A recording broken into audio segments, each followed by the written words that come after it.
Welcome back into the Sporting News studio. I'm Stephen Levine. Matt Crossman, writer for Sporting News, is on the end, and it is our pleasure and honor to welcome Joe Delamielleure, member of the Pro Football Hall of Fame, named to the All-Decades team for the NFL from the 1970s, six-time Pro Bowler, of course, anchored the famous Electric Company offensive line for the Bills in the 70s. Thanks for taking the time, Joe. I'm glad to be here. Now, I want to start you off with a quote from you from your enshrinement speech to the Hall of Fame. You said about football, "I missed it so much I can't tell you. My guts ache when I don't play football. I mean, I cry. That's what I wanted to be my whole life." Now, when my friend over here asked you if you'd do it all again, given what you know now, you told him no. That's right. So what happened between "I miss it so much I cry" to "I wouldn't do it again"? The treatment of the retired players. Because when I played, I thought, hey, you know, if we do an honest day's work and give it our all, when we become older, in our 50s and 60s, they're going to take care of us. The league will take care of us. Well, not only they don't take care of us, they ignore us. And that's this whole issue with the concussions. If they would have answered this problem years ago, we wouldn't be sitting in here talking about it. And they don't take care of the retired players. If you played before 1993, you were a guinea pig for this league. And we played on AstroTurf that's torn up. We had wedges that I played on forever. That was the most dangerous play. Actually, the team that they called it the Suicide Squad.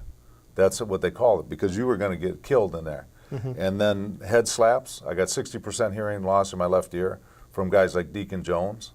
But there's no more head slap, no more AstroTurf, no chop block, no wedge, and no blows to the head. That was the game in the 70s and 80s, and that's what made it popular. Now, you have said or estimated that you suffered thousands of concussions, which is a mind-boggling number. You hear guys now say, oh yeah, about 5 or 6 or maybe 20, but you said thousands? Well, here's the deal. I asked the guy from North Carolina when Mike Webster passed away, they were doing interviews. He said, how many concussions did you have? I said, I don't know. What's a concussion? We didn't know what a concussion was. I said, what is a concussion? He says, well, basically when you see stars. Oh my God, when you see stars, I saw it every day at practice. Mm-hmm. Twice a day, we hit twice a day in doubles for 6 weeks. We showed up on right after July and went 6 weeks every year, all the way through. Twice a day you're hitting, you had 1 day off, then you played the game. It was brutal. And my wife was pregnant with our first child, and I was walking her in the hospital. She was going to deliver the baby. It was in July 25th, middle of our camp. The nurse said, what happened to him? And I said, no, she's pregnant. Jesus, you were in an accident, weren't you?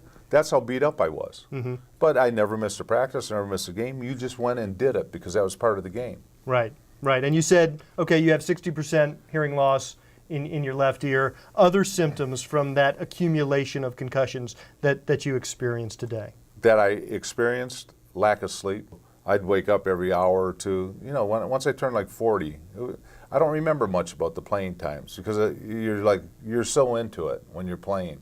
And then as you age, you go, dang, I can't sleep. This is insane.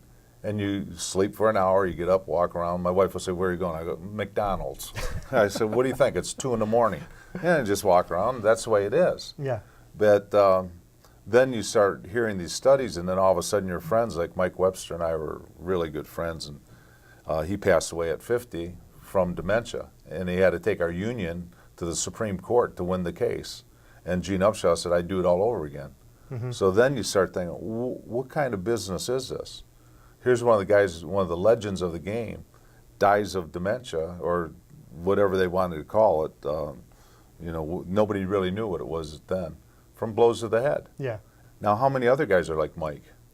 And that's when I really said that if I ever get in the Hall of Fame, 2003, I love football, but I said, God, if I ever get in the Hall of Fame, I'm going to bring this to light, and I'm going to show the disregard for the retired players, which the league to this day still shows. I blame our union more than the league. Mm-hmm. But they have no respect for the former players, the guys who made this league what it is.